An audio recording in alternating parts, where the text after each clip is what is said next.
Today, March 13th, was double feature day for me. One of these movies was better than the other, and I'm going to use this intro for both videos.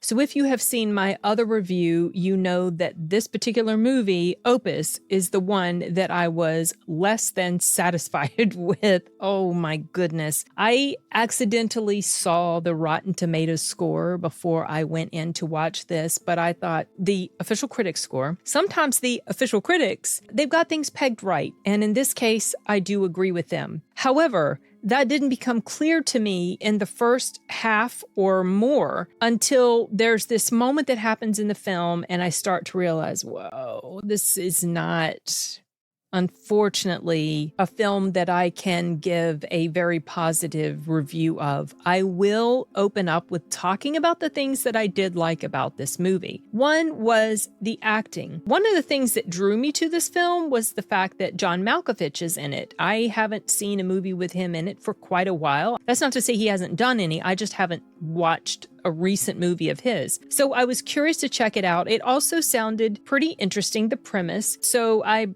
just bought a ticket. The timing worked out perfectly to watch this on the same day as Black Bag so that I could just come home, do 2 reviews, and I wouldn't go out anymore for the weekend. So yeah, this one was the second one. I kind of wish it had been the first one I saw so that I could have left the movie theater with a better feeling about what I'd watched, which was Black Bag. I enjoyed that movie a lot. This film, the basic premise is, if you don't know it by now, the basic premise is that the main character, now I wrote down how to pronounce her name. You guys know I'm not the best with pronunciation, but I've never seen her in anything before, so that's why I wanted to check on the pronunciation. I don't always think to do that beforehand, but her name is Ayo Edebiri, and she plays the main character. I don't remember her name. Oh, Ariel was her character's name. She works at this magazine or something like that, and she is longing to be able to write a good piece because she doesn't feel like she gets projects that she would like to write. And she's kind of like feeling like she needs to prove herself. And there is this big name pop star guy who hasn't released an album in close to 30 years. That's the character played by Malkovich. And he has announced his comeback. He's going to make another album. And he's going to invite a select group of people to come to his compound and be some of the first that are able to listen to his album. Ariel gets an invitation, and of course she doesn't understand why. We find out why at the end. She gets an invitation. Her boss, who I guess is like maybe the editor or the guy who runs the magazine, he gets one, and then some other people get one, including a character played by Juliette Lewis. So they go to this compound. They are introduced to John Malkovich's character, and shortly afterwards, Ariel starts to notice that some things are a bit off.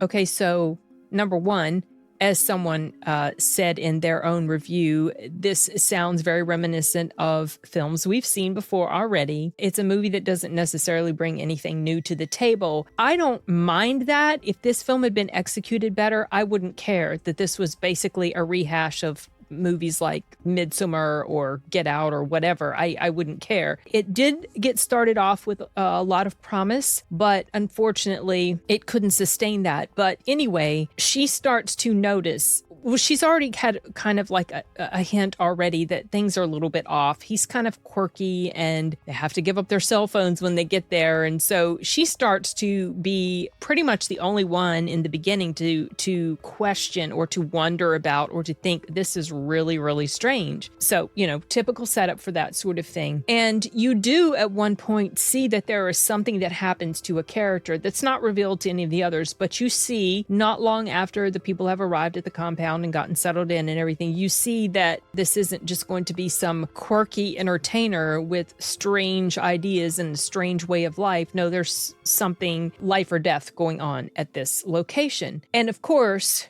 you're wondering, what is this all about? What's the reveal going to be? And the performances of some of the people there, well, especially John Malkovich's character, he's got this really interesting way of being both magnetic in his performance and also creepy. In the very beginning, he just seems a little off, but he seems very friendly. He seems interesting, and watching his interactions with the character of Ariel, I like those parts. I really loved his acting in here. Nobody's acting in here was bad. I'll get that right out of the way. Even Amber Midthunder was okay, but fortunately she didn't have too many speaking parts or anything. She just kind of plays one of the people that has to shadow the character of Ariel. So anything negative I say about this film has nothing at all to do with the performances of the actors. The problem happens when there's a point in the story where it becomes apparent to...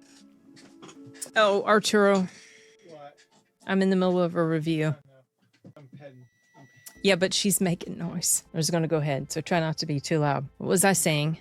There's a point in the story where it does start to become apparent to everybody else, all the other guests, I mean, that something is very seriously wrong, and it takes this hard turn into this downward spiral of violence and blood and gore and all that stuff. And then from that point on, the character is making her escape or attempted escape and all that sort of thing. And when this happened, when this pivot happened, I was hoping for this reveal of whatever the heck was the whole point of this cult place that they were at. I was hoping for the reveal of this explanation to make some level of sense, and it made none at all. And by the time the story was done, because there is an epilogue thing that happens where they attempt to explain some of the questions that you have as things were happening earlier. And they do explain some of it. One of the things that I had written down as a con was explained. So it's like, okay, that's fine. But there was still no solid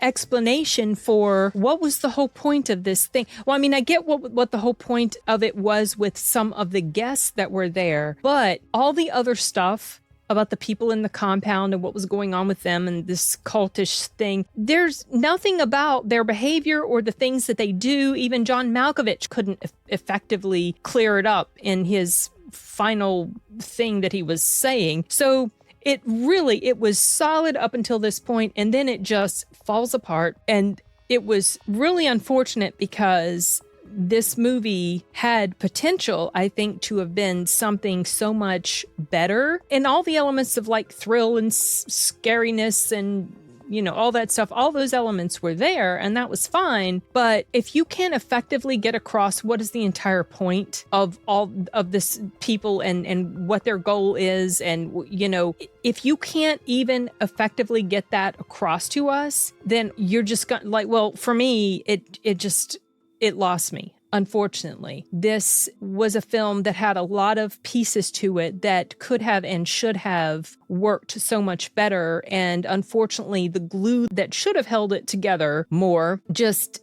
kind of dried up and flaked off and just did not serve its purpose at all by the time the film was done. This was a story that was written by the director. His name is Mark Anthony Green. Now, I did not check to see if this was something that he adapted, but whatever we got with this, it just did not work. Unfortunately, did not work. And I walked out of that movie theater saying to myself, okay, the Rotten Tomato critics, they were right this time. And even the numbers on IMDb aren't looking so great. I'm thinking that the regular audience, you know, the normal people like us who go to the movie theaters, I'm thinking they might be a little bit more kind to this film than the official critics. But I do not think this movie is going to hold up very well with most audience members. In addition to the fact that the whole point of this thing was not even fully fleshed out or satisfactorily explained to us, there are things that happen in the story that are kind of your typical horror film things or thriller type of movie situations that there's no way in the world realistically this particular thing could have happened. I'll give you an example. Maybe this is the prime example. There's a character who is hiding in a bathroom and someone breaks through the window behind her. Number one, it's not so easy to break glass, but this person broke through the window behind her without any sort of tool, it didn't look like. And not only that, but they weren't even on the ground. They were up outside of the window, having crawled up on like a trellis. There's no way in the world they would have been able to break this window open the way they did. It was just like, what the heck? So that made me roll my eyes pretty hard. If that was the only issue I had with this movie, that would be a non-issue. But because I have a problem with this film, that kind of just amplifies the whole thing for me. If you guys watch it, I would like to know if you came away from it with a completely different perception, and if you feel like you really have it figured out, what the heck was the entire point with this cult? Please let me know. Maybe I missed something along the way, but I'm kind of annoyed that this couldn't have been a more fulfilling time at the theater. I didn't completely despise this movie like I did Love Hurts, but it's not far off from how I felt about that. You know, you can start off a film being pretty solid, but if you go off the rails at the end, that's the thing that you're left thinking about when it's done. That's the final memory in your mind of this film. And unfortunately, because it couldn't stick the landing, I can't say that this is a movie that I would necessarily recommend. I mean, if you like John Malkovich, by all means, go check it out. It's worth it just to, I mean, some of the scenes in here with him, especially the parts where he's performing, it was so weird to see him singing songs like poppy songs because he was like a pop star. And some of the performances, he was like, okay, this is just, I'm not used to seeing him like this, but you know, it's probably worth it just for that. Like I said, no issues with the performances of the characters. So if you want to just watch some decent acting, by all means, have at it. I just cannot recommend this film. This is probably gonna go in my list of stinkers, unless there's like 9 other films I vehemently hate more than this one. So yeah. That's all I have to say about Opus. I'm going to go ahead and wrap this long-winded rant up, and we'll see you in the next video. Bye.